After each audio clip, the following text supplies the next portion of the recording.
కానీ వల్లభనేని వంశీ గారు నాకు ఇందాక మన యార్లగడ్డ వెంకట్రావు గారు చెప్తా ఉన్నారు, మీరు కూటమికి ముఖ్యంగా జనసేన మద్దతుదారులకి, జనసేన నాయకులకి, జనసేన వీర మహిళలకి ప్రత్యేకించిన విన్నపం. వల్లభనేని వంశీ గారు చెప్తున్నది నా దృష్టికి వచ్చింది. మీరు ఓటు ఎంపీగా బాలశౌరి గారికి వేసి మనకి గన్నవరం ఎమ్మెల్యే మట్టుకు నాకేయండి అని అడుగుతున్నారని. మీరు అది కూటమిలో అది సమంజసం కాదు. ముఖ్యంగా మనం అందరం గౌరవించే తెలుగుదేశం వ్యవస్థాపక అధ్యక్షులు స్వర్గీయ నందమూరి తారక రామారావు గారు, మీకు తెలుసు ఆయన అంటే నాకు ఎంత ఇష్టమో. ఆయన పాటను కూడా నేను సినిమాలో పెట్టుకున్నాను. ఆడవారి మాటలకు అర్థాలు వేరులేను. ఆయన సినిమాలకి, ఆయన పాత సినిమాలకి నంత అభిమానం. అలాంటి వ్యక్తికి మహోన్నతునికి పుట్టిన ఆయన కుమార్తెని వల్లభనేని వంశీ గారు ఆ రోజున నాకు అసెంబ్లీలో మాట్లాడడం చాలా బాధ కలిగించింది, నిజంగా బాధ కలిగించింది.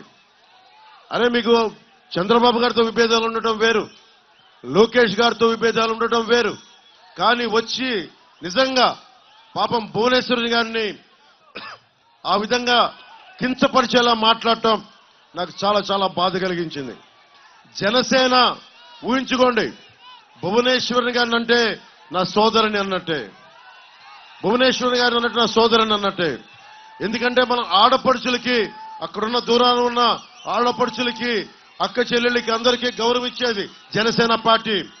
నాయకులతో అభిప్రాయ భేదాలు ఉండొచ్చు, వైసీపీ నాయకులతో అభిప్రాయ భేదాలు ఉండొచ్చు, జగన్ గారితో కూడా విభేదాలు ఉన్నాయి, కానీ ఎప్పుడు కూడా వారి సతీమణిని ఎప్పుడు కించపరిచేలా మాట్లాడలేదు. వల్లభనేని వంశీ గారికి ఓటు గనక జనసేన మద్దతుదారులు వేస్తే స్త్రీని అగౌరవపరిచిన వ్యక్తికి, ఆడవారిని అగౌరవపరిచిన వ్యక్తికి, మా సోదరుని అగౌరవపరిచిన వ్యక్తికి మనం మద్దతు తెలిపినట్టే.